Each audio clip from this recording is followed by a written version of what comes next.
Hi guys. Keeping up with the theme from our first video, we're going to continue with more vocabulary and some classification of polynomials. So if you need to, go ahead and pause the video so that you can copy down this chart and then we'll fill out the chart together. In this chart, our first column is the polynomial. That's going to be like the original math problem. Next, we're going to write down what the degree is, which is a single number. And then we're going to learn a word for the degree. So there's vocabulary words that go with the degrees. Next, we'll write down how many terms it has. And then finally, we'll classify it based on how many terms it has. So we'll give it a word based on how many terms it has. Now, for our first example, my original math problem is the number 6. We learned in our first video that when there are no variables, the degree is 0. So this has a degree of 0. When something has a degree of 0, we call it a constant because there are no variables, it doesn't change. In our first video, we learned that if there's no adding or subtracting, then there is one term. And something with one term is called a monomial. So this is a constant monomial. Here's our second example. In this example, my highest exponent on any given term is the number 1. So my degree is 1. The vocabulary word that goes with a degree of 1 is linear. This is a linear polynomial. This polynomial has 2 terms, 5x and 9. And in our first video, we learned that something with 2 terms is called a binomial. Here's our next example. You can see that there's a pattern happening here. This one has a degree of 2. That's my largest exponent. When something has a degree of 2, it's called a quadratic. And we're going to spend like a whole chapter all about quadratics. It's actually a really big deal in algebra class, quadratics, something with an x squared. This one has 3 terms, 4x squared, 7x, and 3. And we learned in our first video that something with 3 terms is called a trinomial.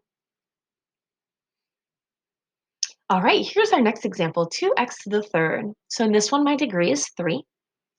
When you have something with the degree of 3, it's called a cubic. Cubic. Now here we're going back to just one term because there's no adding or subtracting. So this is a cubic monomial. Cubic monomial.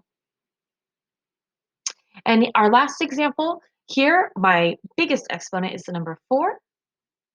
And the name that goes with the number 4 is quartic or 4th degree. So when you're doing Delta Math uses the word quartic. But when you're doing your textbook assignment, they will say it's 4th degree. So I'll accept either or. Quartic is probably better. Quartic, kind of like the word quarter. Delta Math also has a special word for 5th degree. It's called a quintic, Quintic. Quintic. And then everybody agrees that after the 5th degree, then we just say the number degree. So 6th degree, 7th degree, stuff like that. All right, this one is a trinomial because it has 3 terms. So what we're going to practice on the next couple slides is figuring out the name for the degree and for the number of terms.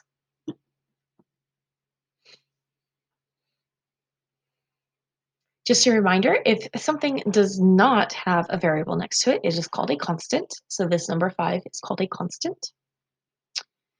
The variable itself, the letter, we usually call a variable. So you can call it either or, but variable is the more fancy math word for that.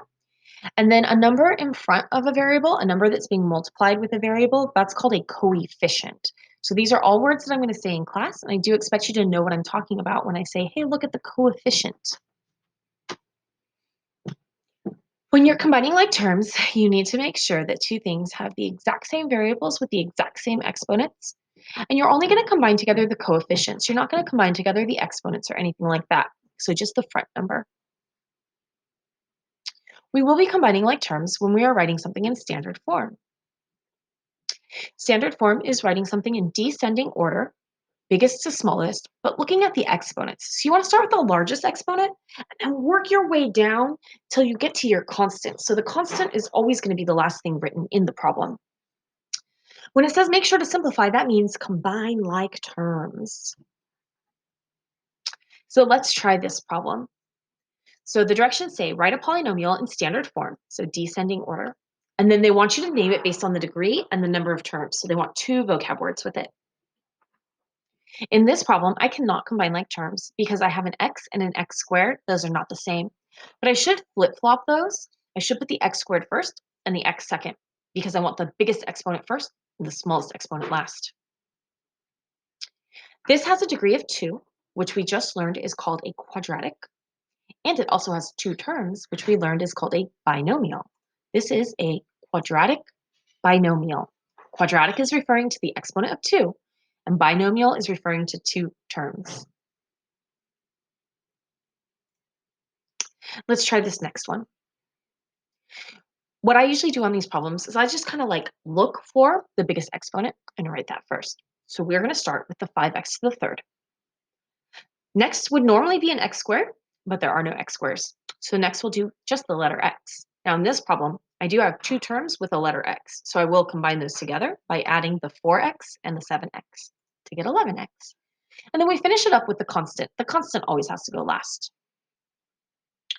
Looking at this problem, the biggest exponent is 3. So this will be a cubic. And my new equation now has 3 terms. So when you're looking at the number of terms, you want to go off of the standard form one, not the original. So the standard form version has 3 terms. So trinomial, cubic, trinomial. This concludes our videos for today.